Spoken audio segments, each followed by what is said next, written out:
Hi students, welcome back to my channel MD happy. ಏನು sir 2025 ತಯಾರಿ ಅಂಥೇಳಿ 2024 ಪರೀಕ್ಷೆ ಬಗ್ಗೆ ಹೇಳ್ತಾ ಇದ್ದೀರಿ ಅಂಥೇಳಿ ನೀವು ಕೇಳ್ಬೋದು. ನೀವು ಈ ವರ್ಷದ ಒಂದು ಫಸ್ಟ್ PUC ಮಾದರಿ ಪ್ರಶ್ನೆ ಪತ್ರಿಕೆ ವಿಡಿಯೋನ ನೋಡಿಲ್ಲ ಅಂತಂದರೆ ಅದು ಈ ಒಂದು ಇತಿಹಾಸ ವಿಷಯಕ್ಕೆ ಸಂಬಂಧಿಸಿದಂತೆ ಪ್ಲೇಲಿಸ್ಟಲ್ಲಿ ಆ ವಿಡಿಯೋ ಇದೆ. ದಯವಿಟ್ಟು ಆ ವಿಡಿಯೋವನ್ನು ನೋಡಿ, ನೀವು ಗೊತ್ತಾಗ್ತದೆ. ಹೋದ ವರ್ಷದ ಒಂದು ವಾರ್ಷಿಕ ಪರೀಕ್ಷೆಯಲ್ಲಿ ಕೇಳಿರುವಂಥ ಪ್ರಶ್ನೆಗಳನ್ನೇ ಮಾದರಿ ಪ್ರಶ್ನೆ ಪತ್ರಿಕೆಯಲ್ಲಿ ಕೇಳಿದ್ದಾರೆ. 2025 ಒಂದು ಇತಿಹಾಸ ತಯಾರಿಗೆ ಬೇಕಾಗಿರುವಂತಹ 1 ಅಂಕದ 2 ಅಂಕದ 5 ಅಂಕದ 10 ಅಂಕದ ಎಲ್ಲ ವಿಭಾಗದ ಪ್ರಶ್ನೆಗಳು ಮತ್ತು ಉತ್ತರಗಳನ್ನು ಈ ವಿಡಿಯೋದ ಮೂಲಕ ನಾನು ನಿಮಗೆ ಹೇಳ್ತಾ ಹೋಗ್ತೇನೆ. ಸೊ ಆತ್ಮೀಯ ವಿದ್ಯಾರ್ಥಿಗಳೇ, ಈ ಪ್ರಶ್ನೆ ಪತ್ರಿಕೆಯನ್ನು ನೀವು ಪ್ರಿಫರ್ ಮಾಡಿದ್ದರಿಂದ ನಿಮಗೆ 80 ಅಂಕಗಳು ಸುಲಭವಾಗಿ ಪಡೆಯಲು ಸಹಾಯಕಾರಿಯಾಗ್ತದೆ ಅಂತ ಹೇಳ್ತೀನಿ. ಸರ್, ಯಾಕಂತಂದರೆ ನಾನು ವಿಡಿಯೋದ ಒಂದು ಟೈಟಲಲ್ಲೇ ಕೊಟ್ಟಿದ್ದೀನಿ ನಿಮಗೆ. ನಾನು ಥಂಬ್ಲೈನಲ್ಲಿ ಏನು ಕೊಟ್ಟಿದ್ದೀನಿ ಅಂತಂದರೆ, ಈ ವಿಡಿಯೋ ನಿಮಗೆ ಕೇವಲ 7 ದಿನಗಳಲ್ಲಿ ಮಾತ್ರ, ಕೇವಲ 7 ದಿನಗಳಲ್ಲಿ ನೀವು 80 ಅಂಕಗಳನ್ನು ಪಡಿಬೋದು. ಯಾವ ರೀತಿ ಪ್ರಶ್ನೆಗಳು ಬಂದಿವೆ ಆ ಪ್ರಶ್ನೆಗಳೇ ನಿಮಗೆ ಎನ್ಯುವಲ್ ಎಕ್ಸಾಮಲ್ಲಿ ಬೀಳುತ್ತವೆ ಅಂಥೇಳಿ ನಿಖರವಾಗಿ ಈ ವಿಡಿಯೋದ ಮೂಲಕ ನಾನು ನಿಮಗೆ ಹೇಳ್ಕೊತಾ ಹೋಗ್ತೀನಿ. ಸೊ ಅದಕ್ಕಿಂತ ಮುಂಚೆ ಇನ್ನೂ ನಮ್ಮ ಚಾನಲ್ ಸಬ್ಸ್ಕ್ರೈಬ್ ಆಗಿಲ್ಲ, ದಯವಿಟ್ಟು ನಮ್ಮ ಚಾನಲ್ನ ಸಬ್ಸ್ಕ್ರೈಬ್ ಮಾಡ್ಕೊಳ್ಳಿ ಅಂತ ಹೇಳ್ತೀನಿ. ಭಾಳ ಜನ ವಿದ್ಯಾರ್ಥಿಗಳಿಗೆ ಗೊಂದಲ ಇರ್ತದೆ. ಏನಿರ್ತದೆ ಅಂತಂದರೆ, ಸೊ ಈ ಪ್ರಥಮ PUC ಇತಿಹಾಸಕ್ಕೆ ಅದು 2025 ಒಂದು ವಾರ್ಷಿಕ ತಯಾರಿಯಲ್ಲಿ ಕೇವಲ 7 ದಿನಗಳಲ್ಲಿ ಸರ್ ಯಾವ ರೀತಿ ಸ್ಕೋರ್ ಮಾಡ್ಲಿಕ್ಕೆ ಹೇಳ್ಕೊಡ್ತಾರೆ ಅನ್ನೋದಂತಾಗ, ನಿಮಗೆ 2024 ಒಂದು ವಾರ್ಷಿಕ ಪರೀಕ್ಷೆ ಕಂಪ್ಲೀಟ್ ಕೀ ಉತ್ತರಗಳನ್ನು ನೋಡ್ತಾ ಹೋದಾಗ ಒಂದು ವಿಷಯ ಗಮನ ಇರಲಿ. ನಿಮಗೆ ಇಲ್ಲಿ ಕೇಳಿರುವಂತಹ 5 ಅಂಕದ ಮತ್ತು 10 ಅಂಕದ ಪ್ರಶ್ನೆಗಳನ್ನು ನೋಡಿದಾಗ ನಿಮಗೆ ಏನು ಚೇಂಜಸ್ ಕಾಣೋದೇ ಇಲ್ಲ. ಖಂಡಿತವಾಗ್ಲೂ ಹೇಳ್ತೀನಿ ನಿಮಗೆ, ನಾನು ಯಾವುದೇ ಚೇಂಜಸ್ ಇಲ್ಲಿ ಕಾಣೋದೇ ಇಲ್ಲ. ಸೊ ದಯವಿಟ್ಟು ವಿಡಿಯೋವನ್ನು ಕೊನೆತನಕ ನೋಡಿ, ಭಾಳ ಇಂಟ್ರೆಸ್ಟಿಂಗ್ ಆಗಿದೆ. ನಿಮಗೆ ಇಲ್ಲಿ ಮೌಲ್ಯಮಾಪಕರ ಒಂದು ಉತ್ತರಗಳನ್ನು ನಾನು ಇಲ್ಲಿ ತೆಗೆದುಕೊಂಡು ಬಂದಿದ್ದೇನೆ.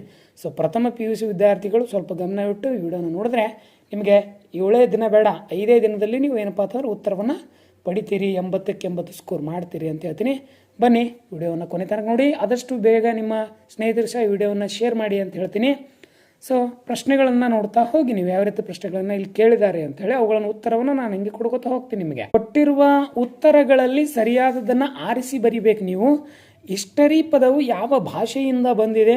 4 ಆಯ್ಕೆಗಳನ್ನು ಕೊಟ್ಟಿದ್ದಾರೆ: ಗ್ರೀಕ್, ಲ್ಯಾಟಿನ್, ಪರ್ಷಿಯನ್, ಪ್ರಾಕೃತ. ಸೊ ಉತ್ತರ ಹಿಸ್ಟರಿ ಎಂಬ ಪದವು ಗ್ರೀಕ್ ಭಾಷೆಯಿಂದ ಬಂದಿದೆ. ಮೆಸೊಪೊಟೇಮಿಯಾದ ಹಿಂದಿನ ಹೆಸರೇನು ಅಂತ ಕೇಳಿದ್ದಾರೆ ಅವರು. ಹಿಂದಿನ ಅಂದ್ರೆ ಈಗ ಪ್ರಸ್ತುತ. ಆಯ್ಕೆಗಳು ಇರಾನ್, ಇರಾಕ್, ಅರೇಬಿಯಾ ಮತ್ತು ಇಸ್ತಾಂಬುಲ್ ಅಂತೇಳಿ. ಆಯ್ಕೆ ಬಿ ಇರಾಕ್ ಎನ್ನುವಂಥ ಹೆಸರು ಈಗಿನ ಮೆಸೊಪೊಟೇಮಿಯಾದ ಹೆಸರು ಅಂತ ಹೇಳ್ತೀವಿ. ಇನ್ನು ಮಧ್ಯಕಾಲೀನ ಯುಗವನ್ನು ಹೀಗೂ ಅಂತ ಕರಿತಿದ್ರು ಅಂತ ಕೇಳಿದ್ದಾರೆ. ಸೊ ಬಹಳ ಸರಿ ಪ್ರಶ್ನೆಗಳು ಇದನ್ನು ಕೇಳಿದ್ದಾರೆ, ಮಾದರಿ ಪ್ರಶ್ನೆ ಪತ್ರಿಕೆಯಲ್ಲಿ ಬಂದಿದೆ, ಗಮನಿಸಿ. ಅದನ್ನು ಏನಂತಿದ್ರು ಅಂತಂದರೆ ಕತ್ತಲೆ ಯುಗ ಅಂಥೇಳಿ ಕರಿತಿದ್ರು ಮಧ್ಯಕಾಲೀನ ಯುಗವನ್ನು, ಹೀಗೆ ಅಂಥೇಳಿ. ಸರ್, ಉಳಿಗಮಾನ್ಯ ಪದ್ಧತಿಯನ್ನು ಯಾರು ಜಾರಿಗೆ ತಂದ್ರು ಅಂತೇಳಿ ನನ್ನ ಕಮೆಂಟ್ ಮೂಲಕ ನೀವೆಲ್ಲರೂ ತಿಳಿಸ್ಬೇಕು. ಯಾವ ಅರಸ, ಯಾವ ಸಾಮ್ರಾಜ್ಯದಲ್ಲಿ ತಂದರು ಅಂಥೇಳಿ. ಸೊ ಕಮೆಂಟ್ ನೀವು ಹೇಳಿದಾಗ ಗೊತ್ತಾಗ್ತದೆ ನನಗೆ ವಿಡಿಯೋಗಳು ಯಾವ ರೀತಿ ವಿದ್ಯಾರ್ಥಿಗಳು ವೀಕ್ಷಣೆ ಮಾಡ್ತಾ ಇದ್ದೀರಿ ಅಂಥೇಳಿ. ಸೊ ವಿಡಿಯೋ ಲಾಂಗ್ ಆದರೂ ಕಷ್ಟ ಇಲ್ಲ, ಇದನ್ನು ನೀವು ಪಡ್ಕೋಬೇಕು. ನಿಮಗೆ 80 ಅಂಕ ಬೇಕಾಗಿದೆ ಈ ವಿಡಿಯೋ ಮುಖಾಂತರ. ನೆಪೋಲಿಯನ್ ಬೋನಾಪಾರ್ಟಿ ಮರಣ ಹೊಂದಿದ ಈ ದ್ವೀಪದಲ್ಲಿ ಅಂತ ಕೇಳಿದ್ದಾರೆ. ಯಾವುದು ಅಂತಂದರೆ ಆಯ್ಕೆ ಸಿ, ಸೆಂಟ್ ಹೆಲೆನಾ ಎಂಬ ದ್ವೀಪ ಬರ್ತದೆ. ಆ ದ್ವೀಪದಲ್ಲಿ ಇವನು ಕೊನೆ ಉಸಿರೆಳಿತಾನೆ. ಯಾರು? ನೆಪೋಲಿಯನ್ ಬೋನಾಪಾರ್ಟಿ. ಹಾಗಾದರೆ ಇವನು ಒಂದು ಹೋರಾಡಿದ ಕೊನೆ ಯುದ್ಧ ಯಾವುದು ಅಂಥೇಳಿ ನನ್ನ ಕಮೆಂಟ್ ಮೂಲಕ ವಿದ್ಯಾರ್ಥಿಗಳು ತಿಳಿಸ್ಬೇಕು ಅಂತ ಹೇಳ್ತೀನಿ. 5ನೇ ಪ್ರಶ್ನೆಯನ್ನು ನೋಡಿ, ಬಾಡುಂಗಾ ಸಮ್ಮೇಳನದಲ್ಲಿ ಭಾಗವಹಿಸಿದ ಭಾರತದ ಪ್ರಧಾನಿ ಯಾರು ಅಂತ ಕೇಳಿದ್ದಾರೆ. ಅದು ಬೇರೆ ಯಾರೂ ಅಲ್ಲ, ನಮ್ಮ ಪ್ರಥಮ ಭಾರತೀಯ ಪ್ರಧಾನಮಂತ್ರಿಗಳು ಜವಾಹರ್ಲಾಲ್ ನೆಹರು ಅಂತೇಳಿ. ವಾಜಪೇಯಿ ಅವರು ಭಾರತದ ಎಷ್ಟನೇ ಪ್ರಧಾನಿಗಳು ಅಂತೇಳಿ ನನಗೆ ಕಮೆಂಟ್ ಮೂಲಕ ತಿಳಿಸಿ. ಅತಿ ಹೆಚ್ಚು ಕಮೆಂಟ್ಗಳನ್ನು ಮಾಡ್ತಾ ಹೋಗಿ, ನಿಮ್ಮ ಜ್ಞಾನವನ್ನು ಓರೆ ಹಚ್ಚಿ. ಸೊ ನಿಮ್ಮ ವಿದ್ಯಾರ್ಥಿಗಳು ಸಹ ವಿಡಿಯೋವನ್ನು ಶೇರ್ ಮಾಡಿ ಅಂತ ಹೇಳ್ತೀನಿ. ಇನ್ನು ನೋಡಿ, ಕೊಟ್ಟಿರುವ ಉತ್ತರಗಳು ಸರಿಯಾದನ್ನು ಆರಿಸಿ ಬಿಟ್ಟ ಸ್ಥಳ ಭರ್ತಿ ಮಾಡಿ. ಒರಿಜಿನ್ ಆಫ್ ಸ್ಪೀಸಸ್ ಕೃತಿಯನ್ನು ಬರೆದವರು ಯಾರು ಅಂತಂದರೆ ಚಾರ್ಲ್ಸ್ ಡಾರ್ವಿನ್ ಅವರು ಬರೀತಾರೆ. ವೈದ್ಯ ವಿಜ್ಞಾನದ ಪಿತಾಮಹ ಅಂತ ಯಾರನ್ನು ಕರಿತೀವಿ ಅಂತಂದರೆ ಹಿಪ್ರೋಕ್ರಟಿಸ್ ಅನ್ನು ಕರಿತೀವಿ. ಇಸ್ಲಾಂ ಧರ್ಮದ ಪವಿತ್ರ ಗ್ರಂಥ ನಿಮಗೆಲ್ಲ ಗೊತ್ತಿದೆ, ಯಾವುದು ಅಂತಂದರೆ ಕುರಾನ್ ಅಂತ ಹೇಳ್ತೀನಿ. ಭಾರತಕ್ಕೆ ಜಲಮಾರ್ಗ ಕಂಡು ಹಿಡಿದವನು ಯಾರು? ವಾಸ್ಕೋ ಡ ಗಾಮ. ಹಾಗಾದರೆ ಪೋರ್ಚುಗೀಸರು ಭಾರತಕ್ಕೆ ಯಾವಾಗ ಬಂದರು, ಎಷ್ಟರಲ್ಲಿ ಬಂದರು ಅಂಥೇಳಿ ನನಗೆ ಕಮೆಂಟ್ ಮೂಲಕ ತಿಳಿಸಿ. NATO ಕೇಂದ್ರ ಕಚೇರಿ ಎಲ್ಲಿದೆ ಅಂತಂದರೆ ಅದು ಪ್ಯಾರಿಸ್ನಲ್ಲಿದೆ. NATOನ ವಿಸ್ತೃತ ರೂಪವನ್ನು ಕಮೆಂಟ್ ಮೂಲಕ ವಿದ್ಯಾರ್ಥಿಗಳು ಎಲ್ಲರೂ ತಿಳಿಸ್ರಿ ಅಂತ ಹೇಳ್ತೀನಿ. ಇನ್ನು ಮುಂದೆ ಹೊಂದಿಸಿ ಬರೆಗೆ ಹೋಗೋಣ. ಹೊಂದಿಸಿ ಬರೆಯಲ್ಲಿ ನೋಡಿ ಏನು ಪ್ರಶ್ನೆ ಕೇಳಿದ್ದಾರೆ ಅಂದರೆ, ಪೆರಿಕ್ಲಿಸ್ ಯಾರ ಕಾಲ ಅಂತೇಳಿ ಕಮೆಂಟ್ ಮೂಲಕ ತಿಳಿಸಿ. ಪೆರಿಕ್ಲಿಸ್ ಅನ್ನು ಏನಂತ ಕರೀತಂದ್ರೆ ಸುವರ್ಣ ಯುಗ ಅಂತ ಕರೀತಿದ್ರು. ಆಯ್ಕೆ 3 ಅಂತ ಇದೆ ನೋಡಿ, ಅಲ್ಲಿ ಗಮನಿಸಿ. ರಾಜಕುಮಾರ ಹೆನ್ರಿ ಏನಾಗಿದ್ದ ಅಂತಂದ್ರೆ ದಿ ನ್ಯಾವಿಗೇಟರ್. ಈ ಸಮುದ್ರದ ಮೇಲೆ ಅಡಿಪಾಯವನ್ನು ಸ್ಥಾಪಿಸಬೇಕು ಅಂತಂದ್ರೆ ಇವನು ನಿರ್ಮಿಸಿದ ಹಡಗುಗಳ ಮೂಲಕ ಮಾತ್ರವೇ ಸಾಧ್ಯ, ಹೊರತು ಇನ್ಯಾವುದೇ ಸಾಧನದಿಂದ ಸಾಧ್ಯ ಆಗಲಿಲ್ಲ ಅಂತೇಳಿ ನಾನು ಹೇಳಕ್ಕೆ ಬಯಸ್ತೀನಿ ಇಲ್ಲಿ. ಇನ್ನು ಲೆನಿನ್ ಏನು ಮಾಡ್ತಾನೆ ಅಂತಂದರೆ ಹೊಸ ಆರ್ಥಿಕ ನೀತಿಯನ್ನು ತರ್ತಾನೆ. ಬಡವನಿಗೆ ಹಸಿವು, ಅನ್ನ, ಜೊತೆಗೆ ಉಳುವವನಿಗೆ ಭೂಮಿ, ಈ ರೀತಿಯಾದ ಪದ್ಧತಿಯನ್ನು ತರ್ತಾನೆ. ಇನ್ನು ಮುಸ್ಲೋನಿ ಯಾರಿಗೆ ಗೊತ್ತಿಲ್ಲ, ಪ್ಯಾಸಿಸ್ಟ್ ಪಕ್ಷವನ್ನು ಸ್ಥಾಪಿಸ್ತಾನೆ. ಜಾರ್ಜ್ ಬುಷ್ ಅವರು ಏನಾಗಿದ್ರು ಅಂತಂದರೆ ಶೀತಲ ಸಮರದ ಅಂತ್ಯಕ್ಕೆ ನಾಂದಿಯನ್ನು ಹಾಡ್ತಾನೆ. ಹಾಗಾದರೆ ವಾಷಿಂಗ್ಟನ್ DC ಏನಾಗಿದೆ ಎಂಬುದಂತೇಳಿ ಸಣ್ಣ ರೀತಿಯಲ್ಲಿ ಒಂದು ಉತ್ತರವನ್ನು ನೀವು ಕೊಡಿ ಅಂತ ಹೇಳ್ತೀನಿ. ಸೊ ಇದು ಈ ಒಂದು ಪ್ರಶ್ನೆ ಪತ್ರಿಕೆ ಕಂಪ್ಲೀಟ್ ಉತ್ತರಗಳು ಆದರೂ ಸಹ ಇಲ್ಲಿ ಬರುವಂತಹ ಪ್ರಶ್ನೆಗಳು ನಿಮಗೆ 80ಕ್ಕೆ 80 ಅಂಕ ಪಡೀಲಿಕ್ಕೆ ಸುಲಭ ಆಗ್ತವೆ. ಸೊ ಈ 3 ವಿಭಾಗದಲ್ಲಿ ನೋಡಿ, ನೀವು ಬಹುವಾಕ್ಯದಲ್ಲಿ ತಗೊಳ್ಳಿ, ಬಿಟ್ಟ ಸ್ಥಳದಲ್ಲಿ ತಗೊಳ್ಳಿ, ಹೊಂದಿಸಿ ಬರಲಿ. ಇವುಗಳನ್ನು ಈ ಕೆಲವೊಂದು ಪ್ರಶ್ನೆಗಳಲ್ಲಿ ಒಂದು ವಾಕ್ಯದಲ್ಲಿ ಕೇಳಿರ್ತಾರೆ, ಹೊಂದಿಸಿ ಬರಲಿ ಕೇಳಿರ್ತಾರೆ, ಬಿಟ್ಟ ಸ್ಥಳದಲ್ಲಿ ಕೇಳಿರ್ತಾರೆ, ತಿರ್ಗಾ ಮುರ್ಗ ಹೊಳ್ಳಿ ಕೇಳ್ತಿರುವಂಥ ಪ್ರಶ್ನೆಗಳು. ಸೊ ದಯವಿಟ್ಟು ಏನು ಸರ್ ಯಾವ ಇಂಪಾರ್ಟೆಂಟ್ ಇರುವುದನ್ನೇ ಕೇಳಿರ್ತಾರ್ರಿ, ಅದು ಬಿಟ್ಟು ಬೇರೆ ಯಾವುದು ಕೇಳಕ್ಕೆ ಸಾಧ್ಯನೇ ಇಲ್ಲ. ಬ್ಲೂ ಪ್ರಿಂಟ್ ಇರುವುದೇ ಈ ಒಂದು ಮಂಡಳಿ ಮಾಡಿರುವಂಥ ಪ್ರಶ್ನೆ ಪತ್ರಿಕೆಯಿಂದ. ಸೊ ಮುಂದೆ ಹೋಗೋಣ ನಾವು. ಯಾವುದೇ ಊಹಾಪೋಹಗಳಿಗೆ ತಲೆ ಕೊಡಿಸೋಬಿಡಿ. 1 ಅಂಕದ ಪ್ರಶ್ನೆಗೆ ಮುಂದುವರಿಯೋಣ ನಾವು. ಬನ್ನಿ, 1 ಅಂಕದ ಪ್ರಶ್ನೆಗೆ ಏನು ಪ್ರಶ್ನೆ? ತೂಗುವ ಉದ್ಯಾನವನವನ್ನು ನಿರ್ಮಿಸಿದವರು ಯಾರು ಅಂತ ಕೇಳಿದ್ದಾರೆ. ಎಷ್ಟು ಸಾರಿ ಕೇಳಿಲ್ಲ ಈ ಪ್ರಶ್ನೆ. ಸರಳವಾಗಿ ನೀವು ನೆಬೂಕಡ್ನೀಜರ್ ಅಂತೇಳಿ ಆಡ್ತಾ ಭಾಷೆ ಕುಣಿತಾ ಆಶೆಯನ್ನು ಬರೀಬೋದು. ನೀವು ಯಾವುದೇ ಸಾಂಗನ್ನು ನೆನಪಿಟ್ಕೋಬೇಕಾದ್ರೆ ಏನು ಮಾಡ್ತೀರಿ? ಮರಳಿ ಅವನು ಕೇಳ್ತಾರೆ. ಅದೇ ಸರಿ ಉತ್ತರ ನೆನಪಿರಬೇಕಂದ್ರೆ ಅವುಗಳನ್ನು ಮರಳಿ ಹೋದ್ರಿ ಅಂತ ಹೇಳ್ತೀನಿ. ಹಿಡುವಳಿ ದಾರ ಎಂದರೆ ಯಾರು ಅಂತ ಕೇಳಿದ್ದಾರೆ. ರಾಜ ಅಥವಾ ಒಡೆಯನ ಭೂಮಿಯನ್ನು ಕೆಲವೊಬ್ಬರಿಗೆ ಕೊಡುತ್ತಿದ್ದನು, ಇದಕ್ಕೆ ಜಾಗೀರು ಎಂದು ಕರೆಯುತ್ತಾರೆ. ಭೂಮಿ ಪಡೆಯುವವರನ್ನ ಹಿಡುವಳಿದಾರ ಎಂದು ಕರೆಯುತ್ತಾರೆ. ಭೂಮಿ ಯಾರು ಪಡಿತಾರಲ್ಲ ಅವರಿಗೆ ಹಿಡುವಳಿದಾರ. ಯಾನು ಭೂಮಿಯನ್ನು ಆಳ್ತಾನೆ, ಹೊಡಿತಾನೆ, ಅದನ್ನು ಹದ ಮಾಡಿ ಬೆಳೆಯನ್ನು ಬಿತ್ತಾನೆ, ಅವನೇ ಹಿಡುವಳಿದಾರ ಅಂತ ಹೇಳ್ತೀನಿ. ಇನ್ನು ಮುಂದಿನ ಪ್ರಶ್ನೆ ನೋಡಿ, ಬ್ಯಾಸ್ಟೈಲ್ ಪತನ ವರ್ಷ ಯಾವಾಗ ಆಗ್ತದೆ ಅಂತಂದರೆ ಸಾಮಾನ್ಯ ಶಕ 1789ರಲ್ಲಿ ಆಗ್ತದೆ. ಇನ್ನು ಜರ್ಮನಿ ಸಂಸತ್ತಿನ ಹೆಸರೇನು ಅಂತ ತಿಳಿಸಿ. ಜರ್ಮನಿ ಸಂಸತ್ತಿನ ಹೆಸರು ರೈಕ್ಸ್ಟ್ಯಾಂಗ್ ಅಂತ ಹೇಳಿ ಬರ್ತದೆ. ಹಾಗಾದರೆ ಭಾರತದ ಸಂಸತ್ತಿನ ಹೆಸರನ್ನು ನೀವು ಕಮೆಂಟ್ ಮೂಲಕ ತಿಳಿಸ್ಬೇಕು. ಸರ್ ಗ್ಲಾಸ್ ನಾಷ್ಟ ಎಂದರೇನು ಅಂತಂದರೆ ಮುಕ್ತ ನೀತಿ.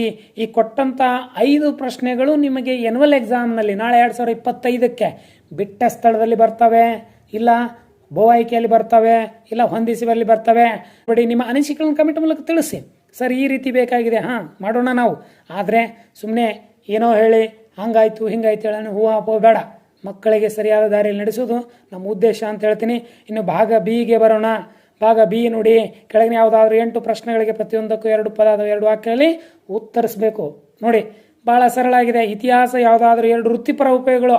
ನೀವು ನಾಳೆ ಕಾಂಪಿಟೇಟಿವ್ ಜಗತ್ತಿಗೆ ಹೋಗ್ತೀರಪ್ಪ, ಅಲ್ಲಿ ಸಾಮಾನ್ಯ ಜ್ಞಾನ ಬರ್ತದೆ. ಸಾಮಾನ್ಯ ಜ್ಞಾನದಲ್ಲಿ ಇತಿಹಾಸ ಇದೆ, ಭೂಗೋಳ ಇದೆ, ರಾಜ್ಯಶಾಸ್ತ್ರ ಇದೆ, ಸಮಾಜಶಾಸ್ತ್ರ ಇದೆ, ಇಂಗ್ಲೀಷ್ ಇದೆ, ಕನ್ನಡ ಇದೆ, ಎಲ್ಲವೂ ಬರ್ತದೆ. ಆದರೆ ಇತಿಹಾಸದಲ್ಲಿ ವೃತ್ತಿಪರ ಉಪಯೋಗ ತಿಳಿಸುವಂಥದ್ದು ಅಂತಂದರೆ ನೀವು IAS ಮಾಡ್ತೀರಿ, IPS ಮಾಡ್ತೀರಿ, KS ಮಾಡ್ತೀರಿ.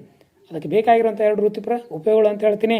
ಭೂಮಿಯ ಉಗಮ ಮತ್ತು ವಿಕಾಸದ ಯಾವುದಾದ್ರೂ 2 ಸಿದ್ಧಾಂತಗಳು.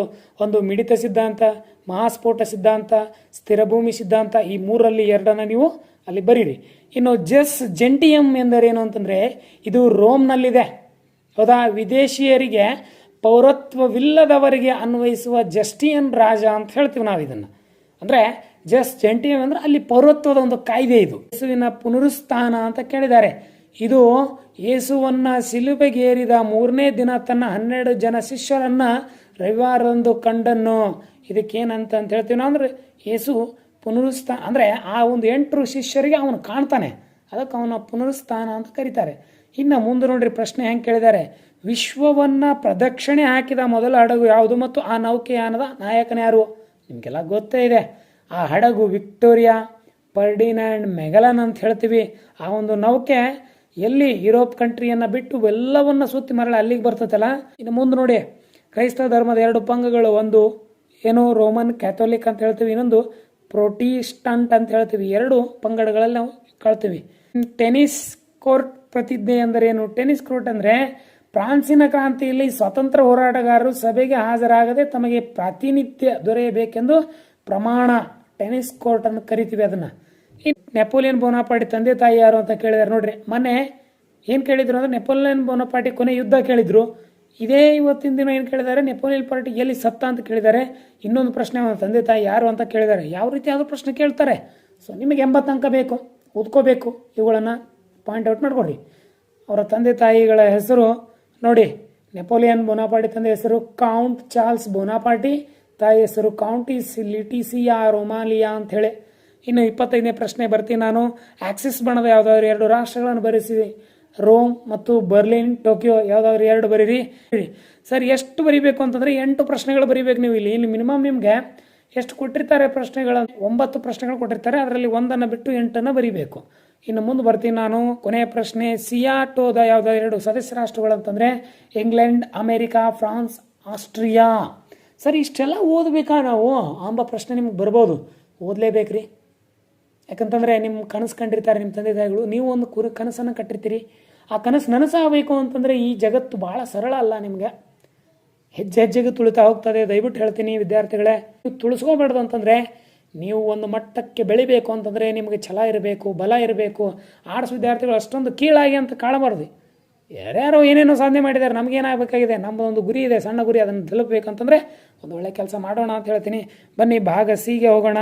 ಭಾಗ ಸಿಯಲ್ಲಿ ನಿಮಗೆ ಬೇಕಾದ 2 ಪ್ರಶ್ನೆಗಳಿಗೆ ಉತ್ತರ ಕೊಡಬೇಕು. ನಾನು 4 ಕೊಡ್ತೀನಿ, ಆದರೆ ನಿಮಗೆ ಬೇಕಾಗಿರುವಂಥದ್ದು ನನಗೆ ಸರಳ 2 ಅನ್ನಿಸ್ತದೆ ಸರ್, 2 ಬರೆದು ಬಿಡ್ರಿ, ಅದು ಟೆನ್ಷನ್ ಇಲ್ಲ. ಆರಾಮಾಗಿ ಉತ್ತರ ಬರೀಬೇಕು. ಯಾವ ರೀತಿ ಬರೆಯುವುದನ್ನು ಇಲ್ಲಿ ಹೇಳ್ತೀನಿ, ನೋಡ್ಕೊತ ಹೋಗಿ ನೀವು. ನೋಡಿ, ಇತಿಹಾಸದ ವ್ಯಾಖ್ಯೆಗಳನ್ನು ಬರೀರಿ ಅಂತ ಹೇಳಿದ್ದಾರೆ. ನಿಮಗೆ ಮೊದಲನೇ ಅಧ್ಯಾಯದಲ್ಲೇ ನಿಮ್ಮ 5 ಅಂಕ ಒಂದು ಪ್ರಶ್ನೆ ಸಿಗ್ತದೆ. ಅಧ್ಯಾಯವಾರು ಹೇಳ್ತೀನಿ ನಾನು ನಿಮಗೆ. ಏನು ಸರ್, ಹೆರೋಡಟಸ್ ಹೇಳ್ತಾರೆ. ಹೆರೋಡಟಸ್ನ ಏನಂತ ಕರಿತೀವಿ ನಾವು? ಇತಿಹಾಸದ ಪಿತಾಮಹ ಅಂತ ಕರಿತೀವಿ. ಹಿಸ್ಟರಿಯಾ ಅಂದರೆ ವಿಚಾರಣೆ ಮತ್ತು ತನಿಖೆ. ಈ 2 ಪಾಯಿಂಟ್ ನೀವು ಅಲ್ಲಿ ಹಾಕಬೇಕು ಪಿಟಿಕೆಯಲ್ಲಿ. ಒಂದು ಇತಿಹಾಸ ಪಿತಾಮಹ ಯಾರು ಅಂತ ಬರೀಬೇಕು. ಹಿಸ್ಟೋರಿಯಾ ಅಂತಂದ್ರೆ ಏನಂತ ಬರೀಬೇಕು, ಅದರ ಅರ್ಥ ವಿಚಾರಣೆ ಅಥವಾ ತನಿಖೆ ಅಂತ ಬರೀಬೇಕು. ಯಾವ ಪದದಿಂದ ಬಂದಿದೆ? ಗ್ರೀಕ್ ಪದದಿಂದ, ಭಾಷೆಯಿಂದ ಬಂದಿದೆ ಅಂತ ಹೇಳ್ತೀವಿ. ಹೆರೋಡಟಸ್ ಹೇಳ್ತಾನೆ, ಪರ್ಷಿಯನ್ ಯುದ್ಧಗಳು ಮುಂದಿನ ಪೀಳಿಗೆ ನೆನಪಿಡಬೇಕಾದ ಮಹಾನ್ ವೀರರ ಅಥವಾ ಮಹತ್ವಪೂರ್ಣದ ಘಟನೆಗಳನ್ನು ದಾಖಲೆ ಅಂತ ಹೇಳ್ತಾನೆ ಹೆರೋಡಟಸ್. ಸಂತ್ ಆಗಸ್ಟನ್ ಹೇಳ್ತಾನೆ ತನ್ನ ಕೃತಿ ದಿ ಸಿಟಿ ಆಫ್ ಗಾಡ್ ಅಲ್ಲಿ. ಏನು ಹೇಳ್ತಾನೆ ಅಂತಂದ್ರೆ, ಇತಿಹಾಸವು ದೇವರು ಮತ್ತು ಸೈತಾನನ ನಡುವಿನ ಸಂಘರ್ಷದ ಕಥೆಯಾಗಿದೆ. ಅಂತಿಮವಾಗಿ ದೇವರು ಸೈತಾನನನ್ನು ಕೊಂದು ವಿಜಯ ಸಾಧಿಸ್ತಾನೆ, ಅದಕ್ಕೆ ಇತಿಹಾಸ ಅಂತ ಕರೆದವ. ಇನ್ನು ಕಾಲ್ಮಾರ್ ಸರ್ ಹೇಳ್ತಾರೆ, ದ್ಯಾಸ್ ಕ್ಯಾಪಿಟಲ್ ಮತ್ತು ಕಮ್ಯುನಿಸ್ಟ್ ಮ್ಯಾನಿಫೆಸ್ಟೋದಲ್ಲಿ ತಮ್ಮ ಒಂದು ಇತಿಹಾಸದ ಬಗ್ಗೆ ಹೇಳ್ತಾರೆ. ಉಳ್ಳವರು ಮತ್ತು ಇಲ್ಲದವರ ನಡುವಿನ ಸಂಘರ್ಷ, ಬಡವರು ಮತ್ತು ಶ್ರೀಮಂತ ನಡುವಿನ ಹೋರಾಟವೇ ಒಂದು ಇತಿಹಾಸ ಅಂತ ಹೇಳ್ತಾರೆ. ಇನ್ನು JB ಬ್ಯೂರಿ ಅಂತ ಹೇಳ್ತಾರೆ, ಇತಿಹಾಸವು ಒಂದು ವಿಜ್ಞಾನ, ಹೆಚ್ಚು ಅಲ್ಲ ಕಡಿಮೆಯೂ ಅಲ್ಲ. ಇತಿಹಾಸ ಒಂದು ಪ್ರಾಚೀನ ಕಲೆ ಮತ್ತು ವಿಜ್ಞಾನವಾಗಲು ಹೊರಟಿರುವ ಇತ್ತೀಚಿನ ಆಕಾಂಕ್ಷೆ ಅಂತ ಹೇಳ್ತಾರೆ ಬ್ಯೂರಿಯವರು. ಇನ್ನು ಅರ್ನಾಲ್ಡ್ ಟೈಬಿಯವರು, ಎ ಸ್ಟಡಿ ಆಫ್ ಹಿಸ್ಟ್ರಿ, ಇತಿಹಾಸವು ನಾಗರಿಕತೆಗಳ 7 ಬೀಳಿನ ಕತೆ ಅಂತ ಹೇಳ್ತಾರೆ. ಜವಾಹರ್ಲಾಲ್ ನೆಹರು ಅವರು, ಡಿಸ್ಕವರಿ ಆಫ್ ಇಂಡಿಯಾ ಅಥವಾ ಗ್ಲಿಂಪ್ಸಸ್ ಆಫ್ ವರ್ಲ್ಡ್ ಹಿಸ್ಟ್ರಿ, ಅನಾಗರಿಕತೆಯಿಂದ ನಾಗರಿಕತೆ ಎಡೆಗೆ ಸಾಗಿದ ಮಾನವನ ಕತೆ. ನಿಮ್ಗೆ ಇನ್ನೊಂದು ಕ್ಲೂ ಕೊಡ್ತೀನಿ ನಾನು ಇಲ್ಲಿ. ಈ ಕೊಟ್ಟಂಥ ಆಯ್ಕೆಗಳಲ್ಲಿ ನಾಳೆ ನಿಮ್ಮ ಭೂ ಆಯ್ಕೆಯಲ್ಲಿ ಕೇಳ್ಬೋದು ಯಾರು ಈ ಹೇಳಿಕೆಯನ್ನು ನೀಡಿದವರು, ಅಥವಾ ನಿಮಗೆ 1 ಅಂಕದಲ್ಲಿ ಪ್ರಶ್ನೆ ಕೇಳ್ಬೋದು. 80 ಅಂಕಗಳು ನೀವು ಇಷ್ಟು ಓದ್ಕೊಂಡ್ರೆ ಸಾಕು, ಆರಾಮಾಗಿ ನೀವು ಪಾಸ್ ಆಗ್ತೀರಿ. ಸೊ ಒಂದು ಪ್ರಶ್ನೆಗೆ ಬರೆದ್ರಿ, ಸರ್ ನನಗೆ ಇತಿಹಾಸ ವಾಕ್ಯ, ನನಗೆ ಪ್ರವಾದಿ ಮೊಹಮ್ಮದರ ಬೋಧನೆ ಬೇಡ ಸರ್, ನಾನು ಕೈಗಾರಿಕಾ ಕ್ರಾಂತಿ ಬಗ್ಗೆ ಬರಿತೀನಿ. ಸೊ ನಾನು ಎಲ್ಲವನ್ನ ಕೊಡ್ತೀನಿ ನಿಮಗೆ. ಪ್ರವಾದಿ ಮೊಹಮ್ಮದರ ಬೋಧನೆಗಳನ್ನು ನೋಡ್ತಾ ಹೋದಾಗ ಮೊದಲು ನೀವು ಪೀಠಿಕೆಯಲ್ಲಿ ಏನು ಬರೀಬೇಕು ಅಂತಂದರೆ, ಇಸ್ಲಾಂ ಧರ್ಮದ ಅರ್ಥ ಬರೀಬೇಕು. ದೇವರಿಗೆ ಶರಣಾಗು ಅಂತ ಹೇಳ್ತದೆ ಇಸ್ಲಾಂ ಧರ್ಮ. ಇನ್ನು ಕುರಾನ್ ಪ್ರವಚನ, ಕುರಾನನ್ನು ಏನು ಹೇಳ್ತೀವಿ ನಾವು? ಪ್ರವಚನ. ಕಲಿಮಾ ಅಂತಂದರೆ ನಂಬಿಕೆ, ದೇವರು ಒಬ್ಬನೇ, ಅವನೇ ಅಲ್ಲಾಹನನ್ನ, ಮೊಹಮ್ಮದರು ಅವರ ಪ್ರತಿನಿಧಿ, ಶ್ರದ್ಧೆ, ನಂಬಿಕೆಗೆ ಗೌರವ ಅಂತ ಹೇಳ್ತಾರೆ. ಇನ್ನು ನಮಾಜ್ ಅಂದರೆ ಏನು? ದಿನಕ್ಕೆ 5 ಬಾರಿ ಪ್ರಾರ್ಥನೆ, ಪರಿಶುದ್ಧತೆಗೆ ಒತ್ತು ನೀಡುವುದಕ್ಕೆ ಶುಕ್ರವಾರ ಮಸೀದಿಯಲ್ಲೇ ಪ್ರಾರ್ಥನೆ ಮಾಡೋದು, ಇದಕ್ಕೆ ನಮಾಜ್ ಅಂತ ಕರೀತಾರೆ. ಜಕಾತ್ ಅಂದರೆ ದಾನಕ್ಕೆ ಒತ್ತು, ತನ್ನ ಗಳಿಕೆಯಲ್ಲಿ 2.5% ದಾನ, ಆರ್ಥಿಕ ಸಮಾನತೆ ತರುವ ಉದ್ದೇಶ. ಭಿಕ್ಷಾಟನೆ, ನಿಷೇಧ, ಬಡವರಿಗೆ ಸಹಾಯ ಮಾಡುವುದು, ಇವೆಲ್ಲವೂ ಏನಪ್ಪ ಅಂತಂದ್ರೆ ಅವರ ಒಂದು ಬೋಧನೆಗಳಂತ ಹೇಳ್ತೀವಿ. ಇನ್ನು ನೋಡ್ರಿ, ರೋಜಾ ಉಪವಾಸ 30 ದಿನಗಳವರೆಗೆ ರಂಜಾನ್ ತಿಂಗಳಲ್ಲಿ ಹೃದಯ ಪರಿಶುದ್ಧತೆ, ಅನ್ನದ ಮಹತ್ವವನ್ನು ತಿಳಿತದೆ. ಸುಮ್ಮನೆ ರೋಜಾ ಮಾಡಲ್ಲ ಅವರು, ಆದ್ರೆ ಅನ್ನದ ಮಹತ್ವ ಗೊತ್ತಾಗಬೇಕು ಅಂತೇಳಿ ರೋಜಾ ಮಾಡ್ತಾರೆ. ಎಷ್ಟೋ ಜನ ರೋಜಾ ಅಂದ್ರೆ ಬೇರೆ ಅರ್ಥನೇ ತಿಳ್ಕೊಂಡಿರ್ತೀರಿ, ಅಲ್ಲ, ಅದರ ಅರ್ಥ ಅನ್ನದ ಮತ್ತು ನಿಮ್ಮ ಹೃದಯ ಎಷ್ಟು ಪರಿಶುದ್ಧ ಅಂತ ತಿಳ್ಕೊಬೇಕು ನೀವು. ಇನ್ನು 5 ಹಜ್ ಯಾತ್ರೆ, ಮೆಕ್ಕಾ ಯಾತ್ರೆ, ಜೀವಿತದಲ್ಲಿ ಒಮ್ಮೆ, ಸ್ವಂತ ಗಳಿಕೆಯಲ್ಲಿ ಮೂರ್ತಿ ಪೂಜೆ ನಿಷೇಧ, ಮದ್ಯಪಾನ ನಿಷಿದ್ಧ, ಸಮಾನತೆ, ಭ್ರಾತೃತ್ವ, ತಂದೆ ತಾಯಿಗಳಿಗೆ ಗೌರವ, ಗುರು ಹಿರಿಗೆ ಗೌರವ ನೀಡಬೇಕು ಅಂತೇಳಿ ಈ ರೀತಿಯಾದಂಥ ಮೊಹಮ್ಮದ್ ಪೈಗಂಬರು ವಿವರಿಸಿ ನೋಡಿ. ಎಷ್ಟು 4-5 ಪಾಯಿಂಟ್ ಕೊಟ್ಟಿದ್ದಾರೆ. ಆ ಪಾಯಿಂಟನ್ನು ಹಾಕಿ ನೀವು ಬರೆದ್ರೆ 5 ಅಂಕ ಸಿಗ್ತದೆ. 10 ಅಂಕ ನಿಮಗೆ ಖಂಡಿತವಾಗ್ಲೂ ಬ್ಲೂ ಪ್ರಿಂಟ್ ಆಧಾರದ ಮೇಲೆ ಇವೇ ಪ್ರಶ್ನೆಗಳೇ ಕೇಳ್ತಾರೆ. ಇವು ಬಿಟ್ಟರೆ ಬೇರೆ ಯಾವ ಕೇಳೋದಿಲ್ಲ. ಬೇರೆ ತಲೆ ಕೆಡ್ಸ್ಕೊಳಕ್ಕೆ ಹೋಗ್ಬೇಡ್ರಿ, ಯಾರು ಹೇಳ್ದು ತಲೆ ಹಚ್ಚೋಕೆ ಹೋಗ್ಬೇಡ್ರಿ. ಕೈಗಾರಿಕಾ ಕ್ರಾಂತಿ ಪ್ರಕ್ರಿಯೆಯು ಇಂಗ್ಲೆಂಡ್ನಲ್ಲಿ ಏಕೆ ಪ್ರಾರಂಭವಾಯಿತು ಅಂತ ಕೇಳಿದ್ದಾರೆ. ಸೊ ಯಾವುದಾದ್ರೇನು ಉತ್ತರ ಬರೀಬೇಕು ನೀವು. ಪ್ರಥಮ ರಾಜಕೀಯ ಸ್ಥಿರತೆ ಹೊಂದಿರದ ದೇಶ, ಬ್ಯಾಂಕಿಂಗ್ ವ್ಯವಸ್ಥೆಯಲ್ಲಿ ಆದ ಬದಲಾವಣೆ, ಕಚ್ಚಾ ಸಾಮಗ್ರಿಗಳ ಲಭ್ಯತೆ, ಕಲ್ಲಿದ್ದಲು ಮತ್ತು ಕಬ್ಬಿಣ, ಉತ್ತಮ ಆರೋಗ್ಯ ಸೌಲಭ್ಯ, ಪೌಷ್ಟಿಕ ಆಹಾರ, ಕಡಿಮೆ ಕೂಲಿಗಾಗಿ ದೊರೆಯುವ ಕಾರ್ಮಿಕರು, ಗ್ರಾಹಕರ ಸಂಖ್ಯೆಯಲ್ಲಿ ಹೆಚ್ಚಳ, ETC ವಿವರಣೆ ಇರಬೇಕು. ಸ್ವಲ್ಪ ಆದರೂ ಒಂದು ವಾಕ್ಯದಲ್ಲಿ ನೀವು ವಿವರಣೆ ಕೊಡಬೇಕು. ಸೊ ಇಷ್ಟು ನೀವು ಕೊಟ್ಟರೆ ಕೈಗಾರಿಕೆಗೆ ಒಂದು ಕ್ರಾಂತಿಯ ಒಂದು ಪ್ರಕ್ರಿಯೆಯಲ್ಲಿ ಇಂಗ್ಲೆಂಡ್ ಹೇಗೆ ಯಾಕೆ ಕಾರಣ ಆಯಿತು ಅಂತ ಹೇಳ್ತೇವೆ ನಾವು. ಇನ್ನು 30ನೇ ಅಲಿಪ್ತ ಚಳುವಳಿಯ ಉದಯಕ್ಕೆ ಕಾರಣ ವಿವರಿಸಿ ಅಂತ ಕೊಟ್ಟಿದ್ದಾರೆ. ಏನು ಸರ್ ಅಲಿಪ್ತ ನೀತಿ ಅಂತಂದರೆ ನೆನಪಿರಲಿ ನಿಮಗೆ, ರಾಷ್ಟ್ರೀಯ ಉದಯ ಏಷ್ಯಾ, ಆಫ್ರಿಕ್, ಲ್ಯಾಟಿನ್ ಅಮೆರಿಕಾಗಳಲ್ಲಿ ಏನಾಯಿತು ಅಂತಂದರೆ ಉದಯ ಆಯಿತು. ಅಲಿಪ್ತ ರಾಷ್ಟ್ರಗಳ ಸಮಸ್ಯೆಗಳು ಏನಿದ್ವು ಅಂತಂದರೆ ಬಡತನ, ಅನಕ್ಷರತೆ, ಅಜ್ಞಾನ, ನಿರುದ್ಯೋಗ, ಅತ್ಯಧಿಕ ಜನಸಂಖ್ಯೆ. ಇನ್ನು ವಿಶ್ವ ನೀತಿ ಏನು ಹೇಳ್ತದೆ, ವಿಶ್ವಶಾಂತಿ ನೀತಿ ಅಂದರೆ ಬಂಡವಾಳಶಾಹಿ ಮತ್ತು ಸಮಾಜವಾದಿ ಆರ್ಥಿಕ ಶೋಷಣೆ ಏನಾಗಿತ್ತು ಅಂದರೆ ಮುಂದುವರೆದ ದೇಶಗಳಿಂದ ಹೆಚ್ಚಾಗ್ತಿತ್ತು. ಇನ್ನು ಶಕ್ತಿ ಬಣಗಳ ಪ್ರಾಬಲ್ಯ ವಿರೋಧಿಸಲು ಅಮೆರಿಕ, ರಷ್ಯಾ ಮುಂದೆ ಬಂದು, ಇನ್ನು ಪಂಚಶೀಲ ತತ್ವಗಳ ದುರ್ಲಭ ರಾಷ್ಟ್ರಗಳಿಗೆ ಏಳಿಗೆಯನ್ನು ಕಂಡು. ನಮ್ಮ ಭಾರತದಲ್ಲಿ ಪಂಚಶೀಲ ತತ್ವಗಳನ್ನು ಯಾವಾಗ ಅಳವಡಿಸಲಾಯಿತು, ಯಾರು ಅಳವಡಿಸಿದ್ರು ಅಂತ ಕಮೆಂಟ್ ಮೂಲಕ ತಿಳಿಸಿ. ಇನ್ನು ಉತ್ತಮ ನಾಯಕತ್ವ ನೋಡ್ರಿ, ನೆಹರು, ಟಿಟೋ, ನಾನೆಸ್, ಸುಕಾಣುಗಳಲ್ಲಿ ಹೇಳ್ತಾರೆ. ಇನ್ನು ಶೀತಲ ಸಮರ ಪ್ರಬಲ ರಾಷ್ಟ್ರಗಳ ನಿಯಂತ್ರಣ ಮಾಡಲು ಸುಮಾರು 5 ಅಂಶಗಳನ್ನು ನೀವು ಇಲ್ಲಿ ಬರೀಬೇಕು. ಇನ್ನು ಕೊನೆಗೆ ಡಿಗೆ ಬರ್ತೀನಿ ನಾನು. ಇಲ್ಲಿ 2 ಪ್ರಶ್ನೆಗಳಿಗೆ ಉತ್ತರ ಕೊಡಬೇಕು, 20 ಅಂಕ ಸಿಗ್ತವೆ ನಿಮಗೆ. ಭಾಳ ಸರಳ, ನಾನು ಪಾಯಿಂಟ್ ಔಟ್ ಮಾಡಿದ್ದೀನಿ. ಮಾನವನ ವಿಕಾಸಕ್ಕೆ ಕಾರಣವಾದ ಅಂಶಗಳು, ಈ ಪ್ರಶ್ನೆ ಬಿಟ್ಟರೆ ಬೇರೆ ಯಾವುದು ಕೇಳಕ್ಕೆ ಹೋಗ್ಬೇಡ್ರಿ. ಬುಕ್ನ ನೀವು ತಲೆನೇ ಕೆಡ್ಸೋಬೇಡ್ರಿ, ಈ ಉತ್ತರ ನೀವು ಬರೆದ್ಬಿಡ್ರಿ. ವಾಯು ಗುಣದ ಬದಲಾವಣೆ ಆಗ್ತದೆ ಫಸ್ಟು, ತದನಂತರ ಮಿದುಳಿನ ಗಾತ್ರದಲ್ಲಿ ವೃದ್ಧಿ ಆಗ್ತದೆ. ಎರಡನೇದು ಆಹಾರ ಮತ್ತು ಆಶ್ರಯ ತಾಣಗಳ ಮನುಷ್ಯನಲ್ಲಿ ಚೇಂಜ್ ಮಾಡ್ತವೆ. ಇನ್ನು ದ್ವೀಪಾದ ಚಲನೆ, ಮನುಷ್ಯ ಮೊದಲು 4 ಕಾಲಿನಲ್ಲಿ ನಡೀತಿದ್ದ, ಮೊದಲ ನಂತರ 2 ಕಾಲಿನಲ್ಲಿ ನಡೀಲಿಕ್ಕೆ ಸ್ಟಾರ್ಟ್ ಮಾಡ್ದ. ಇನ್ನು 5 ಉಪಕರಣಗಳ ತಯಾರಿಕೆ ಮಾಡಿದ, ಹೊಸ ಹೊಸ ಆವಿಷ್ಕಾರಗಳನ್ನು ಕಂಡುಹಿಡಿದ. ಇನ್ನು ಭಾಷೆಯನ್ನು ಕಲಿಕೆ ಆರಂಭಿಸಿದ, ಭಾಷೆಗಳಾದ ನಂತರ ಪಶುಪಾಲನೆ ಮತ್ತು ಕೃಷಿಯನ್ನು ಆರಂಭಿಸಿದ. ಮೊದಲು ಬೇಟೆ ಆಡ್ತಿದ್ದ, ತದನಂತರ ಅವುಗಳನ್ನು ತಂದು ಸಾಕ್ಲಿಕ್ಕೆ ಪ್ರಾರಂಭ ಮಾಡ್ದ. ಮುಂದೆ ಕಲೆಯನ್ನು ಕಲಿತ. ಪ್ರತಿಯೊಂದಕ್ಕೂ ಅಂಶಗಳು 5ರಿಂದ 6 ವಾಕ್ಯಗಳಲ್ಲಿ ವಿವರಣೆ ಕೊಟ್ಟಾಗ ಇಷ್ಟ ಅಂಕಗಳನ್ನು ಹಾಕಿದ್ರೆ ಮಿನಿಮಮ್ 7ರಿಂದ 8 ಅಂಕ ಸಿಗ್ತದೆ. ವರಿ ಮಾಡ್ಕೊಳಕ್ಕೆ ಹೋಗಬೇಡಿ. ಮುಂದಿನ ಪ್ರಶ್ನೆ, ಈಜಿಪ್ಟ್ ನಾಗರಿಕತೆಯ ಕೊಡುಗೆಗಳನ್ನು ವಿವರಿಸಿ ಅಂದರೆ ಮೊದಲನೇ ಕೊಡುಗೆ ಆರ್ಥಿಕ ಸ್ಥಿತಿ ಬಗ್ಗೆ ಹೇಳ್ತು ಈಜಿಪ್ಟ್ ಸ್ಥಿತಿ. ಇನ್ನು ಧಾರ್ಮಿಕ ಸ್ಥಿತಿಗಳಿಗೆ ಹೇಳ್ತು. ಸಾಹಿತ್ಯ ಮತ್ತು ಕಲಿಕೆ ಬಗ್ಗೆ ತನ್ನದೇ ಅಂತ ವಿವರಣೆಯನ್ನು ನೀಡ್ತು. ಕಲೆ ಮತ್ತು ವಾಸ್ತುಶಿಲ್ಪದಲ್ಲಿ ಹೊಸ ಹೊಸ ಕೊಡುಗೆಗಳನ್ನು ಕೊಟ್ಟರು. ಸ್ಪಿಂಕ್ಸ್ ಎಂಬ ಒಂದು ಹೊಸ ಮಮ್ಮಿಯನ್ನ ಜಗತ್ತಿಗೆ ತೋರಿಸಿದ್ರು. ಗಿಜಾ ಪಿರಮಿಡ್ ಯಾರು ಕಟ್ಟಿದ್ರು, ಆ ರಾಜ ಯಾರು ಅಂತ ಕಮೆಂಟ್ ಮೂಲಕ ತಿಳಿಸಿ. ಇನ್ನು ಲಕ್ಸೂರ್ ದೇವಾಲಯದ ಬಗ್ಗೆ ವಿವರಣೆಯನ್ನು ಕೊಡಿ. ಇಷ್ಟು ಕೊಟ್ಟಾಗ ನಿಮ್ಗೆ 10 ಅಂಕ ಸಿಗ್ತವೆ. ಟೋಟಲ್ ಇಲ್ಲಿ 20 ಅಂಕ ಪಡೆದಂಗೆ ಆಗ್ತದೆ. ಇನ್ನು 2 ಇದಾವೆ, ರಷ್ಯಾ ಕ್ರಾಂತಿಯ ಕಾರಣಗಳು ಮತ್ತು ಪರಿಣಾಮಗಳನ್ನು ತಿಳಿಸಿ. ಸೊ ಇಷ್ಟು ನೀವು ಬರೆದ್ರೆ ನಿಮಗೆ 20 ಅಂಕಗಳು ಸಿಗ್ತವೆ ಅಂತ ಹೇಳ್ತೀನಿ. ಸೊ ಮುಂದೆ ಇನ್ನು ಕಾಲಾನುಕ್ರಮವನ್ನು ನೋಡ್ತಾ ಹೋದಾಗ ನಾವು ಕಾಲಾನುಕ್ರಮಗಳನ್ನು ನೋಡಿ ನೀವು ಏನು ಕೇಳಿದರೆ ಕಾಲಾನುಕ್ರಮದಲ್ಲಿ ಅಂತಂದರೆ ಬ್ಯಾಬಿಲೋನಿಯಾ, ಅಮೇರಿಕಾ ಸ್ವಾತಂತ್ರ್ಯ ಘೋಷಣೆ, ಜೊತೆಗೆ ಒಲಿಂಪಿಕ್ಸ್ ಕ್ರೀಡೆ, ವಾರ್ಸಾ ಒಪ್ಪಂದ, ಕಾನ್ಸ್ಟಂಟಿನೋಪಲ್ ಪತನ. ಸೊ ಹಾಗಾದ್ರೆ ನಾವು ಬರೆಯೋದು ಹೆಂಗೆ ಸರ್ ಇವನ್ನ ಅಂತಂದಾಗ ನಾನು ಇಲ್ಲಿ ಕೊಡ್ತೀನಿ ನೋಡಿ. ಏನು ಫಸ್ಟ್ ಬರೋದೆ ಒಲಿಂಪಿಕ್ ಕ್ರೀಡೆ, ಕಾನ್ಸ್ಟಂಟಿನೋಪಲ್ ಸೆಕೆಂಡ, ಅಮೇರಿಕಾ ಸ್ವಾತಂತ್ರ್ಯ ಘೋಷಣೆ 3rd ಆಗ್ತದೆ, ವಾರ್ಸಾ ಒಪ್ಪಂದ. ಇವು ನಿಮಗೆ ಕಂಪಲ್ಸರಿ ಈ ಪ್ರಶ್ನೆಗಳು ಭಾಳ ಸರಿ ಕೇಳಿದ್ದಾರೆ. ಸೊ ಹಾಗಾಗಿ ಈ ಪ್ರಶ್ನೆಗಳನ್ನು ನೋಡ್ಕೊತಾ ಹೋಗಿ. ನಾನು ಇನ್ನು 2ಕ್ಕೆ ಉತ್ತರ ಕೊಡ್ತೀನಿ. ಯಾವ ಅಂತಂದರೆ ರಷ್ಯಾ ಕಾರಣ ಮತ್ತು ಪರಿಣಾಮಗಳನ್ನು ನೋಡಿ ಇಲ್ಲಿ ಹೇಳ್ತೀನಿ. ಮೊದಲನೇದು ರಾಜಕೀಯ ಕಾರಣಗಳು. ಏನಾದರೂ ರಾಜಕೀಯ ಕಾರಣಗಳು ಅವನು ವಿವರಿಸಬೇಕು. ಸಾಮಾಜಿಕ ಮತ್ತು ಆರ್ಥಿಕ ಕಾರಣಗಳನ್ನು ಕೊಡಿ. ರುಚೀಕರಣ ನೀತಿಯನ್ನು ತರ್ತಾರೆ. ಯಾರು ತಂದ್ರೆ ಅಂತ ಕಮೆಂಟ್ ಮೂಲಕ ತಿಳಿಸಿ. ಬುದ್ಧಿಜೀವಿಗಳ ಪಾತ್ರ ಆಗ್ತದೆ. ರಕ್ತಸಿಕ್ತ ರವಿವಾರ ಬಹಳ ಇಂಪಾರ್ಟೆಂಟು ಈ ಒಂದು ರಷ್ಯಾ ಕ್ರಾಂತಿಯಲ್ಲಿ. ಇನ್ನು ಸೈನಿಕ ಕಾರಣಗಳಾಗ್ತವೆ. ಇನ್ನು ಪರಿಣಾಮ ಅಂತಂದರೆ ನಿರಂಕುಶಾಧಿಕಾರದ ಅಂತ್ಯ ಆಗ್ತದೆ, ಮೇನ್ ಇಂಪಾರ್ಟೆಂಟ್ ಇದು. ಇನ್ನು USSR ರಚನೆ ಆಗ್ತದೆ, ಅದರ ವಿಸ್ತೃತ ರೂಪವನ್ನು ಕಮೆಂಟ್ ಮೂಲಕ ತಿಳಿಸ್ರಿ. 1921ರಲ್ಲಿ ಒಂದು ಹೊಸ ಆರ್ಥಿಕ ನೀತಿಯನ್ನು ತರ್ತಾನೆ ಲೆನಿನ್, ಅದು ಬಹಳ ಇಂಪಾರ್ಟೆಂಟು. ಇನ್ನು ಹೊಸ ಕಮ್ಯುನಿಸ್ಟ್ ಸರ್ಕಾರ ರಚನೆ ಆಗ್ತದೆ. ಕಮ್ಯುನಿಸ್ಟ್ ಸಿದ್ಧಾಂತಗಳ ಪ್ರಚಾರ ಏಷ್ಯಾ, ಆಫ್ರಿಕಾ, ಲ್ಯಾಟಿನ್ ಅಮೆರಿಕಾದಲ್ಲಿ ಹೆಚ್ಚಾಗ್ತದೆ. ಸುಮಾರು 4ರಿಂದ 5 ವಾಕ್ಯಗಳಲ್ಲಿ ವಿವರಣೆ ಕೊಟ್ಟಾಗ ನಿಮಗೆ ಇಲ್ಲಿ 10 ಅಂಕ ಸಿಗ್ತದೆ. ಇನ್ನು ಕೊನೆಗೆ ಜರ್ಮನ್ ಏಕೀಕರಣದ ಹಂತಗಳನ್ನು ವಿವರಿಸಿ ಅಂತ ಕೊಟ್ಟಿದ್ದಾರೆ. ರೈತರ ಒಕ್ಕೂಟ, ಜುರೈಲಿನ ಒಪ್ಪಂದ, ಫ್ರಾಂಕ್ಫರ್ಟ್ ಸಂಪತ್ತು. ಏನೊಂದು ಫ್ರಾಂಕ್ಫರ್ಟ್ ಸಂಸತ್ತು 1848ರಲ್ಲಿ ಬಿಸ್ಮಾರ್ಕನ ಒಂದು ಹೊಸ ನೀತಿಯನ್ನು ಬರ್ತದಲ್ಲ, ಅಲ್ಲಿ ಡೆನ್ಮಾರ್ಕ್ನೊಂದಿಗೆ ಒಂದು 1864 ಯುದ್ಧ ಆಗ್ತದೆ. ಸೆಲ್ಸ್ವಿಂಗ್ ಮತ್ತು ಆಲ್ಸ್ಟೈನ್ 9ನೇ ಕ್ರಿಶ್ಚಿಯನ್ ವಿಯೆನ್ನಾ ಒಪ್ಪಂದ 1864. ಇನ್ನು ಆಸ್ಟ್ರೋ ಪ್ರಷ್ಯನ್ ಯುದ್ಧ 1866. ಇನ್ನು 3ನೇ ನೆಪೋಲಿಯನ್ ಸಂವಿಧಾನ ರಚನೆ ಸೂಚನೆ. ಇನ್ನು ಕಾನ್ಸ್ಟಾಡ್ ಕದನ ಫ್ರಸಿಯನ್ಸ್ ಯುದ್ಧ 1870-71, ಫ್ರಾನ್ಸಿನ ತಟಸ್ಥ ಭಾವನೆ, ಶಕ್ತಿ ಸಮತೋಲನ, ಕೈಸರ್ ವಿಲಿಯಂ ಇನ್ನು 1870, ಸೆಡಾನ್ ಕದನ 1871, ಫ್ರಾಂಕ್ಫರ್ಟ್ ಒಪ್ಪಂದ. ಇವುಗಳನ್ನು ವಿವರಾತ್ಮಕವಾಗಿ ಕೊಡ್ರಿ. ನಾನು ಎಲ್ಲವನ್ನ ಈ ವಿಡಿಯೋದಲ್ಲಿ ಕಂಪ್ಲೀಟ್ ಆಗಿ ಕೊಡಕ್ಕೆ ಸಾಧ್ಯ ಇಲ್ಲ, ಅದಕ್ಕಾಗಿ ಪಾಯಿಂಟ್ ಔಟ್ಗಳನ್ನು ಕೊಟ್ಟಿದ್ದೀನಿ. ಇನ್ನು ಮುಂದೆ ಹೋಗೋಣ ನಾವು. ಕಾಲಾನುಕ್ರಮ ಆಲ್ರೆಡಿ ಹೇಳಿದೆ ನಿಮಗೆ ನಾನು.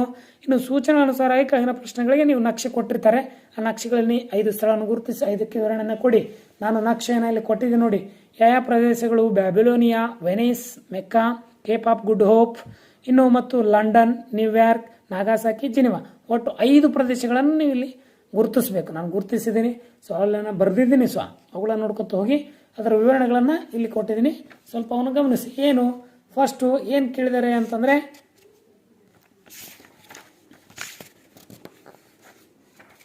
ಬ್ಯಾಬಿಲೋನಿಯಾ ಇದು ಇರಾಕ್ನಲ್ಲಿ, ಇಲ್ಲಿ ತೂಗು ತೋಟ ಇದೆ. ಬಿ, ವೆನಿಸ್ ಇಟಲಿಯಲ್ಲಿದೆ, ಇದು ಮಧ್ಯಯುಗದ ವ್ಯಾಪಾರ ಕೇಂದ್ರ ಆಗಿತ್ತು. ಮೆಕ್ಕಾ ಸೌದಿ ಅರೇಬಿಯಾದ ಇಸ್ಲಾಂ ಧರ್ಮದ ಪವಿತ್ರ ಸ್ಥಳ ಆಗಿದೆ. ಕೇಪ್ ಆಫ್ ಗುಡ್ ಹೋಪ್ ದಕ್ಷಿಣ ಆಫ್ರಿಕಾದ ಡಯಾಸ್ ತಲುಪಿದ ಬಿರುಗಾಳಿ ಭೂಸಿರ. ಇನ್ನು ಈ ಲಂಡನ್ ಯುನೈಟೆಡ್ ಕಿಂಗ್ಡಮ್ ರಾಜಧಾನಿ ಕೈಗಾರಿಕೆ ಕೇಂದ್ರ. ನ್ಯೂಯಾರ್ಕ್ ಅಮೆರಿಕ ಸಂಯುಕ್ತ ಸಂಸ್ಥಾನ ವಿಶ್ವಸಂಸ್ಥೆಯ ಪ್ರಧಾನ ಕಚೇರಿ. ನಾಗಾಸಾಕಿ ಜಪಾನ್ ಅಮೆರಿಕ ಅಣುಬಾಂಬ್ ಸಿಡಿಸಿತ್ತು, ಗೊತ್ತಿರಲಿ ನಿಮಗೆ. Geneva Switzerland. ILO, WHO, WTO ಕೇಂದ್ರ ಕಚೇರಿಗಳಿವೆ. ಸ್ಥಳಕ್ಕೆ ಸಂಬಂಧಿಸಿದ ವಿವರಣೆ ಇದ್ದಂತೆ ಅಂಕಗಳನ್ನು ನೀಡುತ್ತಾರೆ. 1 ವಾಕ್ಯದಲ್ಲಿ ಕೊಡ್ರಿ ಅಥವಾ 2 ವಾಕ್ಯದಲ್ಲಿ ಕೊಡ್ರಿ. ಇಷ್ಟು ಕೊಟ್ಟಾಗ ನಿಮಗೆ ಕಂಪ್ಲೀಟ್ 2024 ಒಂದು ಉತ್ತರವೂ ಸಿಕ್ಕಂಗಾಯ್ತು. 80 ದಿನ ಬೇಡ್ರಿ, ಕೇವಲ 7 ದಿನದಲ್ಲಿ ಈ ಒಂದು ಪ್ರಶ್ನೆ ಪತ್ರಿಕೆ ಉತ್ತರಗಳನ್ನು ತಕ್ಕೊಂಡು ನಿಮ್ಮ ಒಂದು ತಯಾರಿಯನ್ನು ಮಾಡ್ಕೊಳ್ಳಿ. ನಿಮ್ಮ 80 ಅಂಕಕ್ಕೆ ಸಿಗ್ತವೆ ಅಂತ ಹೇಳ್ತೀನಿ. ಸೊ ವಿಡಿಯೋ ಹೇಗಂತಂದು ಕಮೆಂಟ್ ಮೂಲಕ ತಿಳಿಸಿ. ವಿಡಿಯೋನ ಅತಿ ಹೆಚ್ಚು ಶೇರ್ ಮಾಡಿ ಅಂತ ಹೇಳ್ತೀನಿ. ಸೊ ಇದು ನಿಮಗೆ ನಾಳೆ ಆ್ಯನುವಲ್ ಎಕ್ಸಾಮ್ಗೆ ಸಹಾಯ ಆಗ್ತದೆ ಅಂತೇಳಿ ನಾನು ವಿಶ್ವಾಸನ ಕೊಡ್ತಾ, ಸೊ ಮತ್ತೊಂದು ವಿಡಿಯೋದಲ್ಲಿ ಮತ್ತೊಂದು ವಿಷಯ ತಗೊಂಡು ಕಂಪ್ಲೀಟ್ ಉತ್ತರಗಳನ್ನು ತೊಗೊಂಡು ನಿಮ್ಗೆ ಬೀಳುವಂಥ ಪ್ರಶ್ನೆಗಳನ್ನು ಇಂಪಾರ್ಟೆಂಟ್ ತರ್ತೀನಿ. ಸೊ ಅಲ್ಲಿವರೆಗೂ ವಿಡಿಯೋ ಜೊತೆಗೆ ಚಾನಲ್ ಜೊತೆಗೆ ಸದಾ ಹೋಗಿರಿ ಅಂಥೇಳಿ. ಸೊ ಎಲ್ರಿಗೂ ಕೈ ಮುಗಿತಾ ನಮಸ್ಕಾರ.